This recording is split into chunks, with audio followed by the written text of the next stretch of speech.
సంపాదించిన ఆస్తులంతా పేదవారికి పంచిన వాళ్ళు కాదు, అన్న క్యాంటీన్లు పెట్టి భోజనం పెట్టిన వాళ్ళు కాదు, కాలువలు తవ్వి రైతులకి పంటలకి నీరు అందించిన వాళ్ళు కాదు. మరి ఎందుకు ఇంతమంది వచ్చారంటే వీళ్ళు కార్యకర్తలు, వైఎస్ఆర్ పార్టీ ముఖ్యమంత్రి ఆనాటి మమేకమై పనిచేశారు. వీళ్ళు ఐఏఎస్ ఆఫీసర్లుగా పనిచేయలేదు, పార్టీ కార్యకర్తలుగా పనిచేశారు. అందుకే వీళ్ళందరూ కూడా అంతమంది రావటం జరిగింది. వచ్చిన వాళ్ళు అరాచకం సృష్టించారు. అక్కడ ఇష్టం వచ్చిన ఆ గేట్లు పడగొట్టారు, అక్కడున్న పోలీసులను ఇష్టం వచ్చినట్టుగా మాట్లాడారు, పోలీసులను ఇష్టం వచ్చినట్టుగా నెట్టేశారు, బ్యారికేట్లు కింద పడేసి తొక్కేశారు.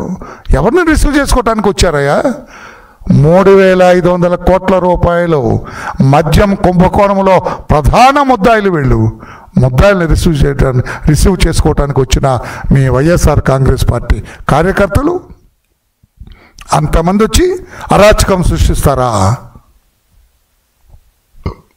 శాంతి భద్రతలకి భంగం కలిగిస్తారా? అక్కడ పోలీసులను ఇష్టం వచ్చినట్టుగా బూతు పద ప్రయోగం చేస్తారా? మీరు ఎక్కడ అరుస్తూ ఉంటే వైకాపా వాళ్ళు లోపల చెవిరెడ్డి అతను ఇష్టం వచ్చినట్టుగా మాట్లాడతారు. అక్కడ పోలీసు అధికారులను అరెస్ట్ చేసిన వాళ్ళని తిడతాడు, ఆ జైలు అధికారులని తిడతారు, బూతులు ఇష్టం వచ్చినట్టుగా మాట్లాడతారు. ఏమనుకుంటున్నారు మీరు? చట్టాన్ని మీ చేతుల్లోకి తీసుకోవాలనుకుంటున్నారా? చట్టం మిమ్మల్ని ఏం చేయలేదని అనుకుంటున్నారా? శాంతి భద్రతల్ని మీరు మీ గుప్పెట్లోకి తీసుకోవాలనుకుంటున్నారా? తోలు వల్చేస్తుంది చంద్రబాబు గారి నాయకత్వంలో లా అండ్ ఆర్డర్.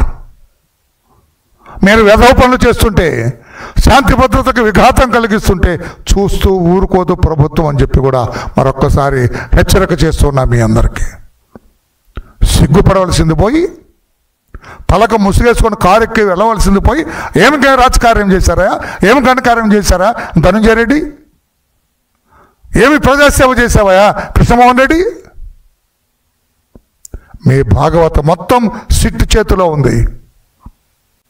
బెయిల్ వస్తే గుప్పు చెప్పుకొని వెళ్ళిపోకుండా ఇదంతేంటి?